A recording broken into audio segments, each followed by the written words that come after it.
Tom and panel, the future of procurement technology. I'll leave that with you for the next 45 minutes. Fantastic. Thanks so much, Tim. Great to see you all here this afternoon. Now, we're going to do some quick whistle-stop introductions of our fantastic panelists, first of all, before we move on to a short sort of introductory statement from Ola. So, Ola, if you could just begin by just introducing yourself. Tell us a bit about you. Yes, hello, everyone. My name is Ola Marx. I'm the Regional Sales Director at Xometry. And I'm leading the team in the EMEA region. And that's me. Fantastic. Nina? I am Nina. So I look after, at Amazon Business, I look after our EU healthcare business, so UK and EU 27.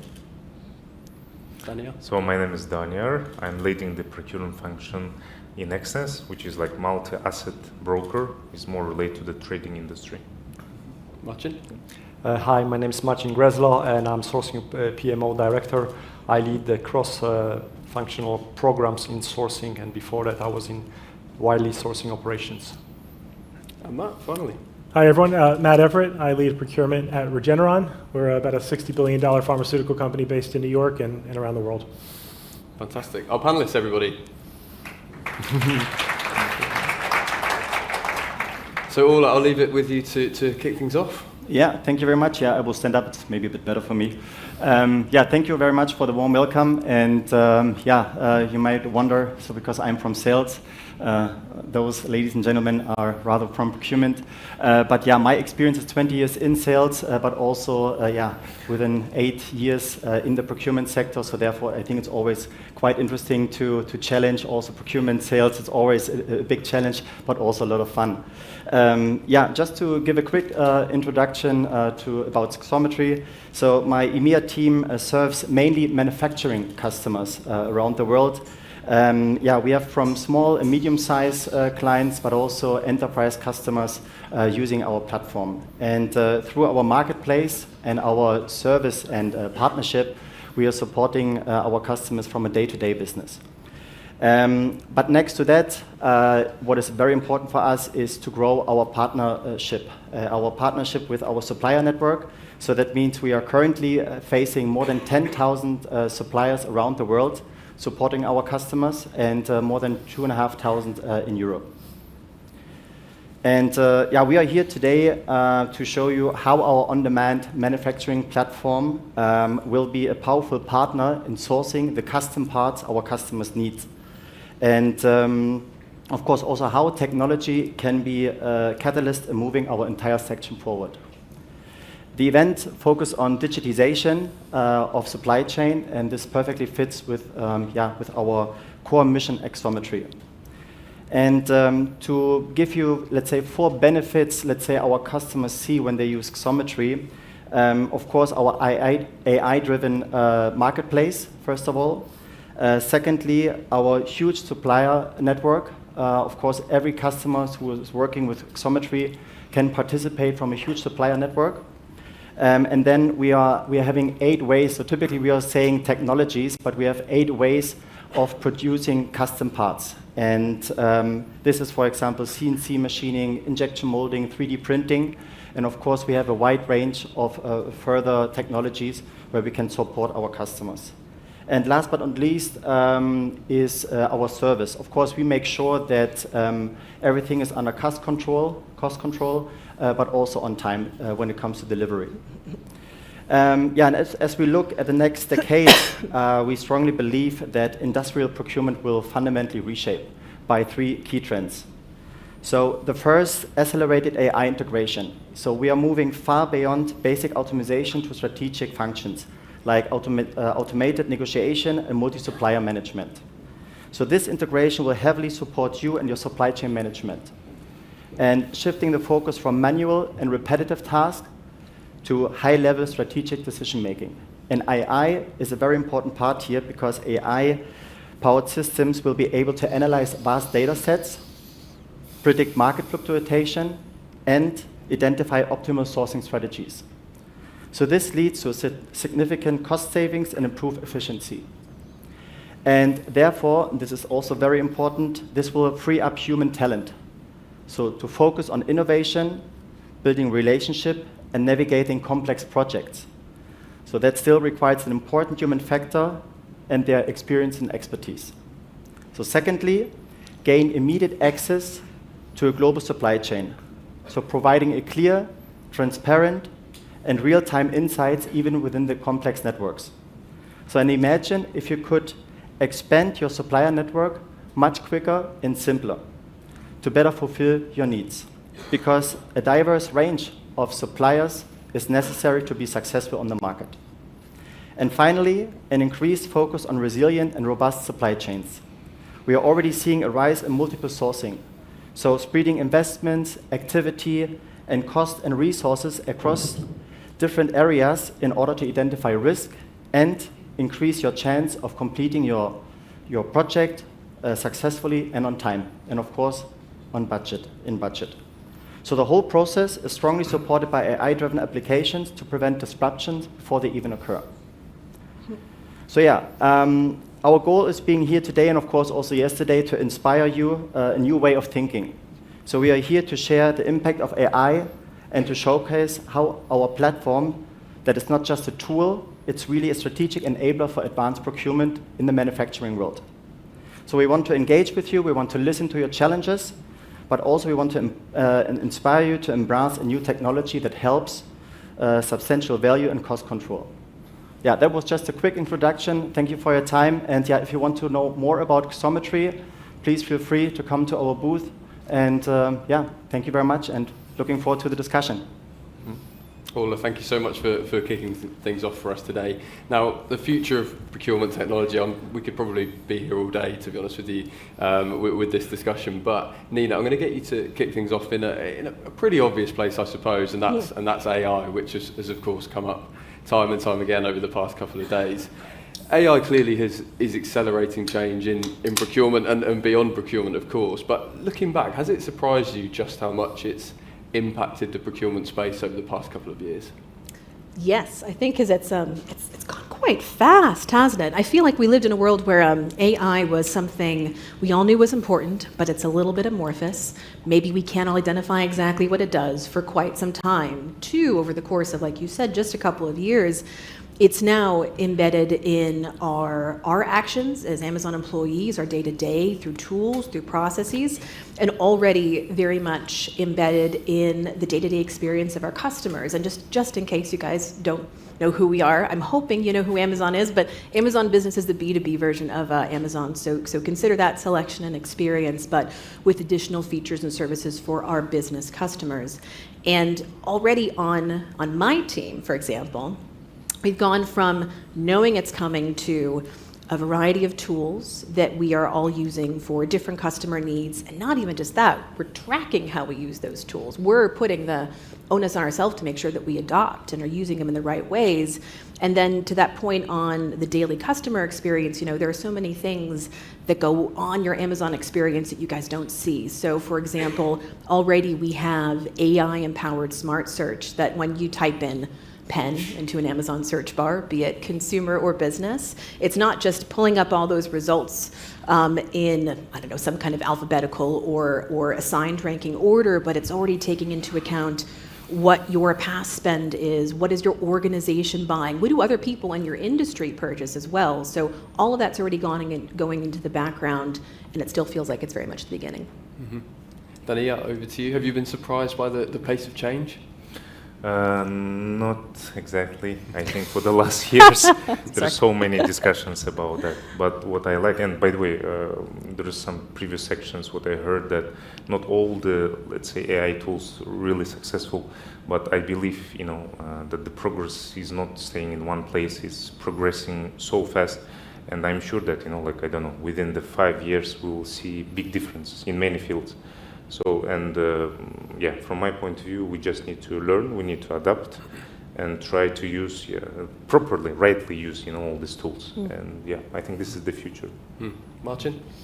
Yeah, I can echo Danny actually. For me, I'm not surprised, but I'm impressed, let's say, with what the engines, what the things are doing. And I come from Kingfisher, which is a retail company, home furnishing. So theoretically, you would expect some connection and so on, but we've been using AI so much in our search engines. We've been using AI bots to help our customers build a project.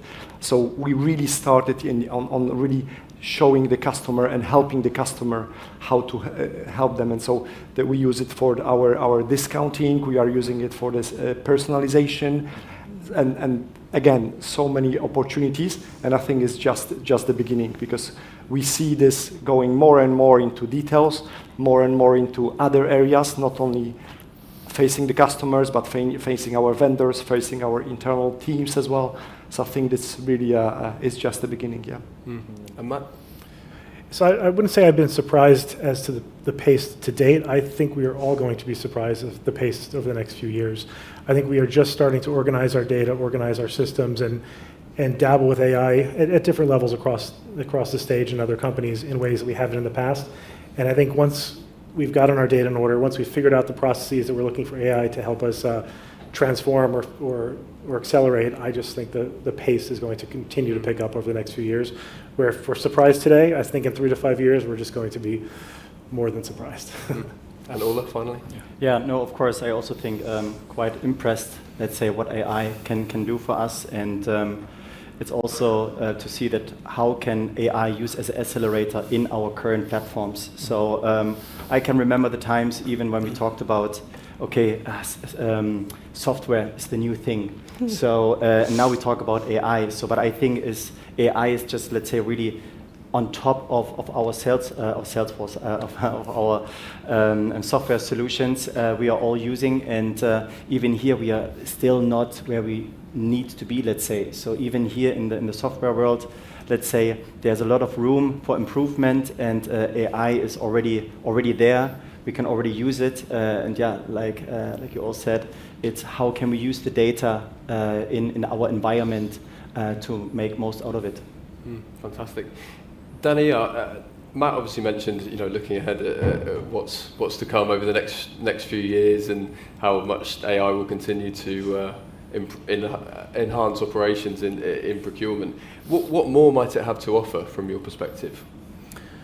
Okay, I can tell you that our company started to work with OpenAI, but it was more related, let's say, customer oriented. So we built our AI bot that help us to resolve these issues.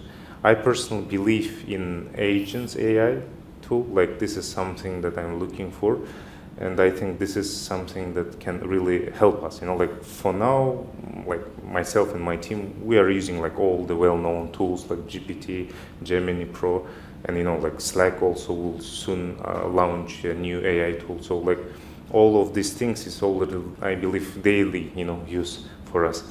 For me personally, the agent AI potentially can help us not only just to make it like from the operational perspective easier for us, but it's also something that we can have the assistant, that can help us not like even maybe potential with some strategic making decisions, some other parts. So I think it's it's quite important thing.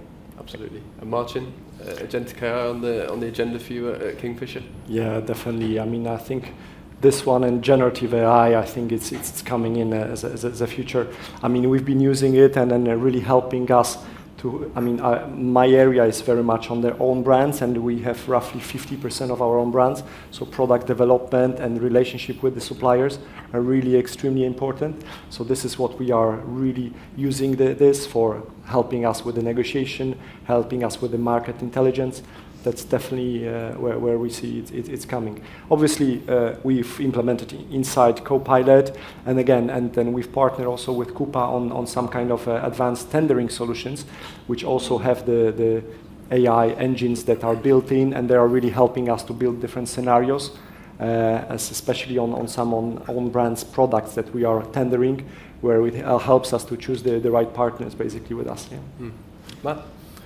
Yeah, so a bit of the same. We're in the process. By early next year, we're ready to make a multi-million-dollar investment in tools and systems and in how we look at AI. And we're not just looking at what those systems would be and which AI tools we're using. We're actually looking at the fundamental processes that AI will help us accelerate. I think if we look at AI by itself as the magic bullet, I think we're looking at it incorrectly. I think if we look at how, and I mentioned this earlier, how we organize our data, how we structure our processes, where there are opportunities to accelerate and change those processes, in some cases, maybe blow them up and start all over again, that's where our ability to then allow AI to transform, accelerate, create greater controls, create greater efficiency. I think that's where we're going to get the true benefit. I do think, and I back earlier in my career, I was in manufacturing industry, so I became a bit of a process geek there. But I think if you understand those processes, if you understand your inputs, if you understand the required outputs, what AI can do in between to help you accelerate and improve and create better controls, whatever your priorities may be, I think that's just where we'll be very surprised over the next few years. Ola?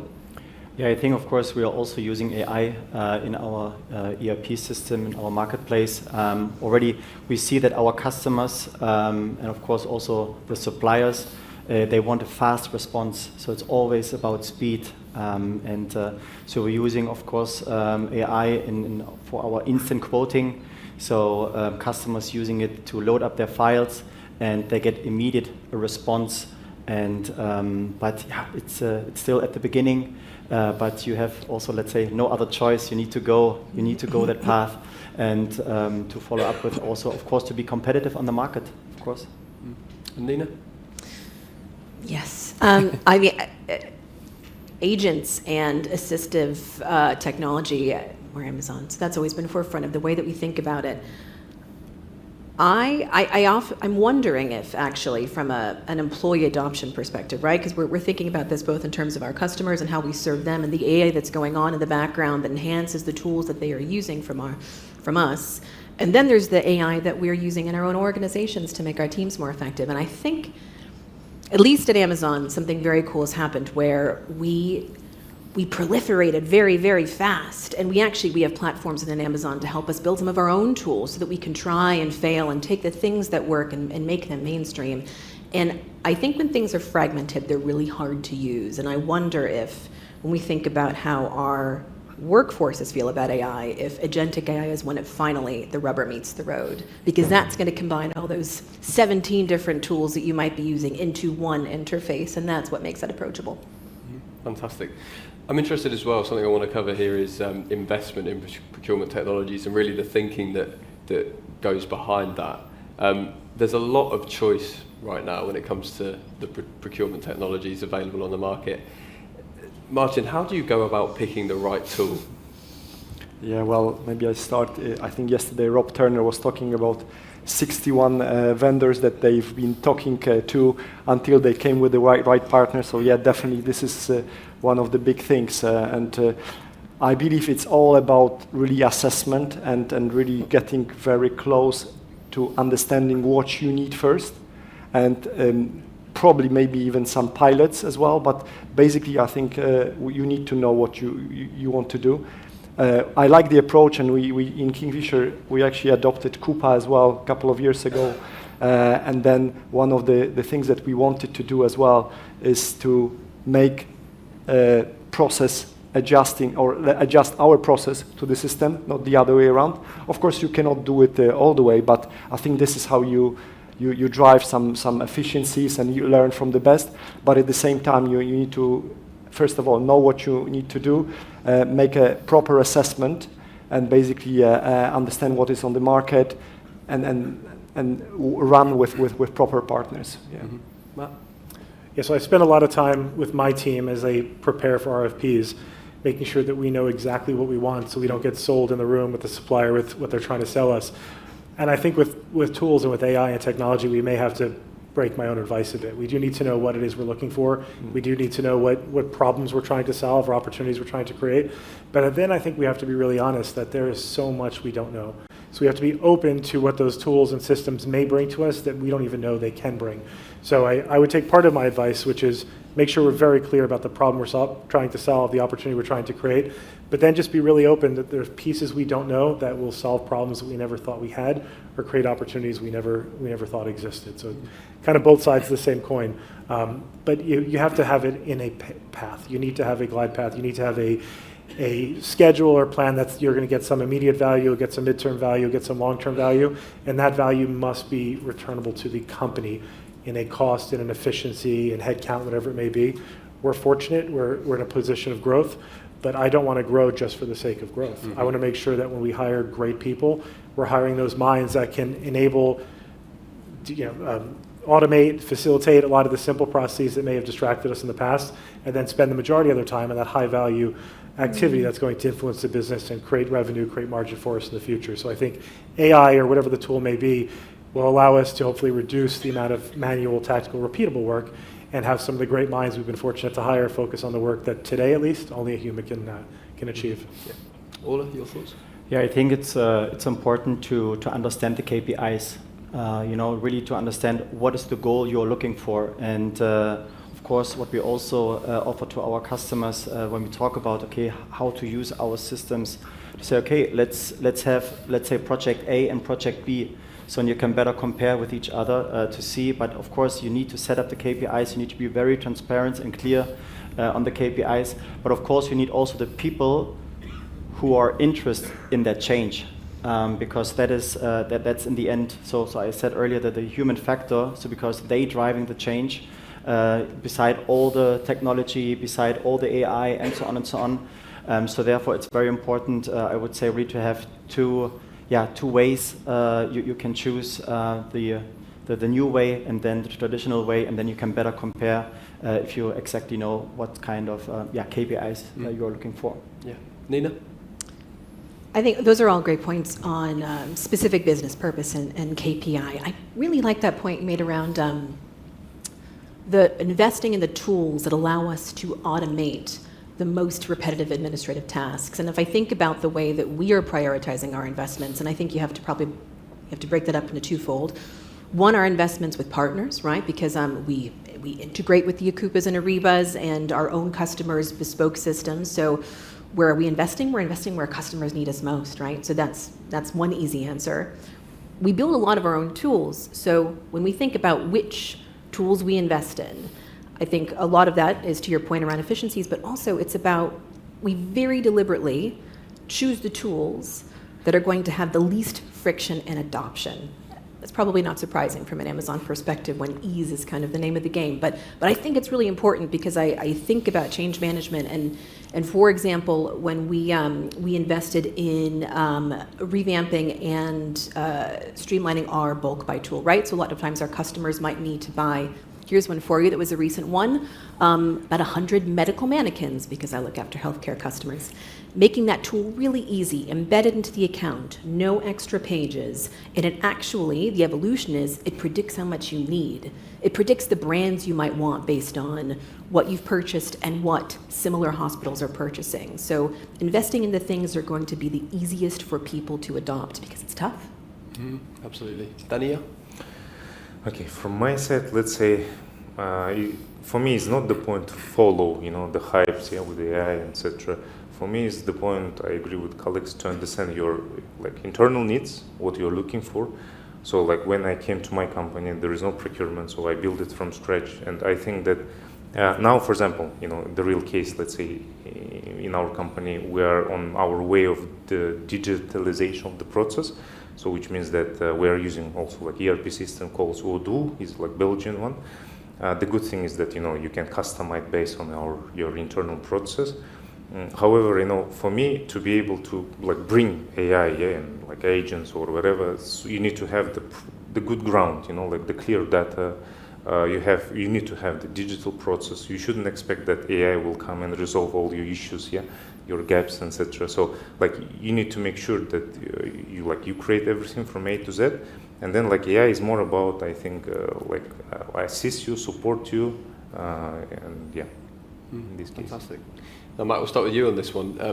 As exciting as it might be, what would you say the biggest challenges are associated with adopting a new piece of procurement technology? I think it's easy to get awed by a demo or look what it could do. But you need to think about, does that demo, does that proposition meet what is your biggest pain point or one of your biggest pain points? I think AI is going to provide so many potential solutions, all of which are likely great. But do those solutions meet what your company needs, whether you know you need it or not? So you have to be open to both sides of that. And then what is the pathway to implementation, right? Some may be really quick, you get some quick wins. Some may take some more time, and then the win may be tremendous, but maybe it takes a bit longer. So how do you build, and you mentioned this earlier, how do you build the trust and the buy-in from your team that they say this is worth it? You also have to realize, a lot of our teams look at AI as AI or me, right? They look at it as a thing that's going to take our jobs. And while it will take parts of our jobs, while it'll make our jobs easier, and who knows, years from now we'll be able to take all of some jobs, maybe. But today that's not where we are. And I think people need to look at AI as their friend, their companion, their coworker. Sometimes you ask for more headcount, but maybe it's AI that's going to give you the same result. So I think you've also got to make sure that there is a buy-in, because as you know, some of the best technologies, best processes, best tools won't work or won't get the full value if the teams don't buy into it. So I would look at the path to value. I would look to make sure that the value is something that is absolutely critical to your core, your company, your organization, whatever it may be, and then make sure your team is bought into it. I think it is so important to have that buy-in. Absolutely. Ola? Yeah, I fully agree. I think it's also important to make sure that you have the buy-in from your teams, and of course also to prioritize the projects you're facing, because we talk about procurement. We have so many different departments in the companies. Everyone wants to be first, and everyone wants to maybe try. So therefore, I think this is also important to understand. Okay, what is the prioritization of our projects? And again, we are coming back to KPIs. Really, what is needed to be successful on that roadmap? So therefore, I think there's nothing really more to add, because I fully agree. It's really to see that you get the buy-in, and like I said, it's important to have the prioritization in the company to see, okay, what is important. Nina, any other challenges that spring to mind for you, or a bit more of the same? I think more of the same. I think trust is an important one to point out too that we have. I think the piece on skill development is really important. It is not easy when you already have a busy day to go learn a new thing. And you can offer trainings, which we do, and you can set aside office hours, which we do. But I think what's been working for us and for folks who are introducing these new tools into your business right now, what I've loved that we've been doing is, for all of these tools, sharing example output use cases, so it becomes a little bit less amorphous and very much grounded in success reality. So I used Cedric's one of our AI tools, belovedly named Cedric, to do X, Y, and Z. This was the output, this was the problem it solved, and suddenly it's becoming much more tangible. So I think that skill development and proving the value to our internal employees is important. Daniel?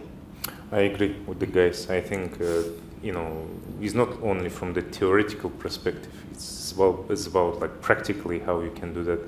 So but I also think that internal development can also be a case, like when you can potentially go and find some solution, but if you can do that internally, even we discuss about agents, it's not about to bring the ready agent, right? You can take the agent and teach and learn them, adapt to your internal process, rules, the culture, whatever, and then it can learn and be better and better.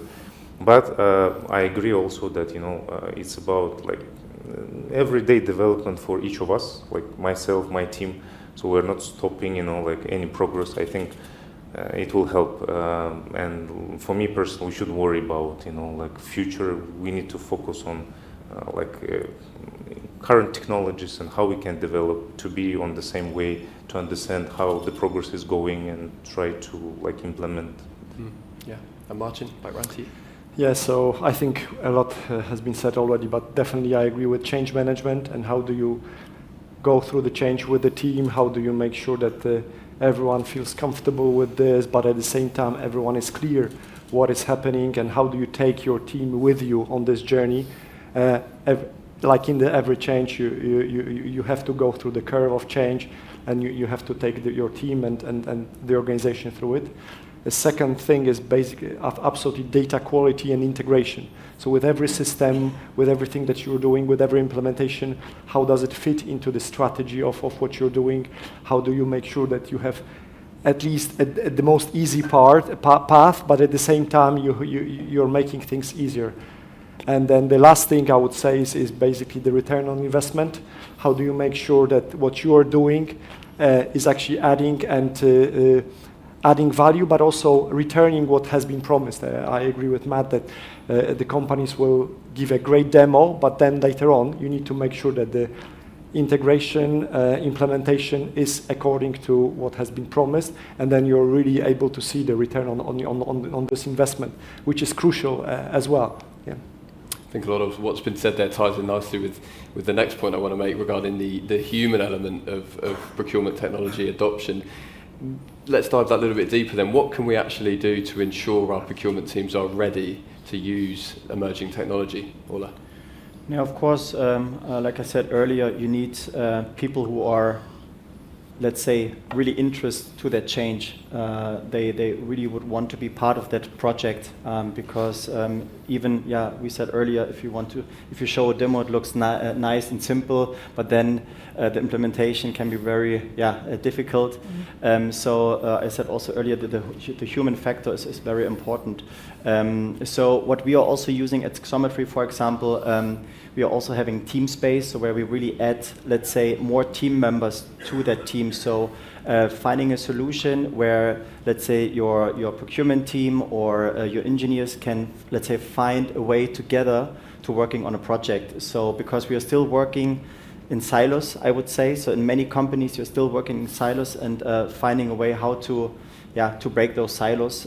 So working together. And also what I say to my team, it's always a team effort. And regardless of procurement, sales, or any other department, it's always important that you work in a team. And if you find a way, that you can work quicker and better together, I think this is the key. Nina, how can we ready our procurement teams? That was a great point on champions. I think that's so important. We can say whatever we want to from a top-down perspective, but as illustrious as we may be, that only goes so far. So you need to have grassroots people who are excited and engaged. So you find your champions, you create that space for learning. You have to measure and monitor. Maybe that sounds incredibly Amazonian, but you can't manage what you can't measure, so you do have to track, are they using the tools? And if they're not, is it because they don't understand, or maybe we just kill the tool? And last is showing those examples of what comes to fruition, sharing those best-in-class examples. Look, I did this thing and it gave me this, so that people believe in it and aren't just paying lip service. Daniel? Yes, I agree also. Let's say from my side, I think it's also important to be open and transparent, like with your team. And, like alone you cannot achieve such kind of things, so you need to work together. And this is what I did with my team. Let's say we have clear understanding. We have also stages how we're going to develop this year, next year. I think it's quite important, for them to understand what to expect further. But yes, another thing is quite challenging. Not all the people are maybe aiming to learn, and you cannot, unfortunately, you cannot force them, right, to do that. I think it should come naturally. They should, do that by themselves. However, I think it's one of the ways is also show the example. When you are showing, they will most probably will follow you. But overall, I think it's also about the discussion inside. What we want to achieve together, what we are looking for, and anyway, as a team you will develop, each individuals will develop. So, and I think it's important. Martin? Yeah, I can echo a lot of what has been said. For me, it's this culture of innovation and kind of embedding this with the team, with everyone, leading by example. I think maybe just to give an example, when we were implementing any projects or vendor portal or anything, we would always put a kind of drop-in session, engagement sessions with the team, create a forum, and really try to engage people on this journey. And really do a lot of this kind of test and learn projects. And it was okay to fail. It was okay to do something and then just so people feel confident about this. And I think if you succeed in this one, I think you're halfway there. Yeah. I think a lot of it goes back to the talent and the types of talent we develop and hire. In the past, talent in many cases was told what to do. We were told we're using this ERP. We were told we're using this new system. I think in the future, it's that talent who's going to say, I've got an idea and I want to pilot this AI program for my organization. And if it works well, it'll go across the rest of the organization. I think it's how talent looks to change. I think, especially in our function, we've all been in change management programs and transformation programs. I think those days are over. I think we are now going to be in evolutions that don't end. And I think for some people that makes them very uncomfortable. I think for other people they get really excited about it. But those ideas that a transformation starts in Q1 and it's over by Q4 are done. I think we are all going to be evolving as organizations in terms of the type of resource, the type of tools, the types of work we do. And a successful procurement person may not be somebody who can most quickly develop an RFP in Excel or whatever tool they're using, but it's going to be how do you create the right connections between suppliers and leverage the right technology to make sure you get an answer you never even thought was possible. So I think it's the types of people we recruit and the way we look at change and piloting technologies will be very different. Great. Nina, we've obviously focused heavily on AI and with good reason. Just putting AI aside, if that's even possible, what other procurement technologies do you feel are playing a key role in the future of procurement? Is there anything we haven't mentioned? Yes. So two things I think we're thinking about a lot. AI seems like the piece on top that makes sense of all the things that are underneath, but we know there's got to be data there. There's got to be data there. There's also got to be places to store said data. So a lot of investment in, obviously, our cloud architecture. Our programs are run on AWS. Do we have the right server capabilities? Do we have the right processing power? Is it run in green energy, which is a big, big initiative for us in the UK? So do we have the right bones of the project for it to work? A lot of that investment in our supply chain too, right? So do we have the right robotics innovations in our fulfillment centers to make sure that journey from product to customer is always the most efficient, the most carbon neutral that it can be? And the last thing that I'm particularly excited about is voice recognition and mobile technology. Work with a lot of nurses that are on the go. They're hopping from house to house. We have incredible burdens in our healthcare systems across Europe. So making sure this is accessible in the pocket of your hand, that it doesn't take 5 minutes to type, but we're making it incredibly easy for whatever the AI technology is to actually integrate into our customers' lives. Dania? Yeah, I think that all these tools will help you to go with the ethical and sustainable way of our job. And I also would like to raise one more important topic, which is related to SRM. It's like supplier relation management.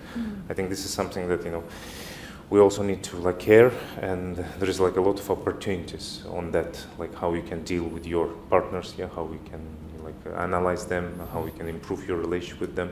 And it's one of, I think, crucial point to have easy access for such kind of data that can help you, to make right decisions, let's say. Martin, your thoughts? Yeah, I think it's probably you cannot get away from AI in the future, but it's about how AI integrates with everything else that we are doing. So not only procurement, we mentioned ESG, we mentioned kind of end-to-end process and how will it transform the full process of procurement, how you product development, sales, and so on and so on. So for me, I think that's probably the most interesting thing. The integration, the enhanced capabilities, and really how it's going to look like in the future with this. End to end, from the very, very beginning, from our factories, vendors, until our customers' home. And transformation of this process, transformation of the communication and along the way, and everything that is happening, and how AI will support that. Yeah, Matt? Yeah, I just think we need to continue to be open to learning. I, as many of you I'm sure of, has been able to speak with some great minds in the world of AI, and I just think we are just at the cusp of learning. So don't ever think you get it. Don't ever think you know it. Don't ever think there's not so much more to learn. Be inquisitive, but then take all that you learn and try to boil it down to what's most important to your organization, your people, your shareholders, whoever it is you serve, and find that value. Fantastic. And Ola? Yeah, it's about supply chain, like we said, yeah. So it's really the integration. It's not really another tool on top. It's rather really to say, okay, how can we make sure that there is the substantial supply chain? How's the robust supply chain to making sure? So therefore, I can also just, follow up with you all. So there's nothing more to say. Yeah. Fantastic. 40 minutes is absolutely whizzed by. I want to pass things over now to our audience, if possible. Do you have any questions at all for our panelists? It's one over here. One just over here.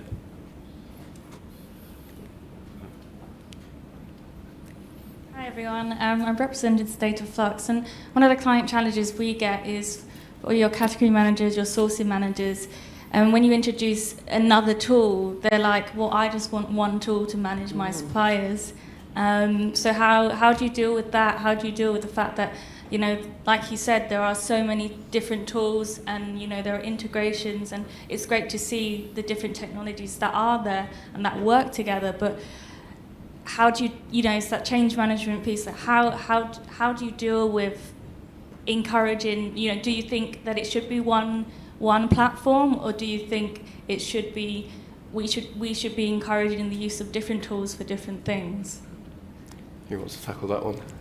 So I can just say for us, Axometry is simple because we are on-demand platform, so we don't need to get, let's say, integrated. And of course, like we said earlier, it's always the way how easy is it to use the platform you're using, of course, and also what is the goal to achieve.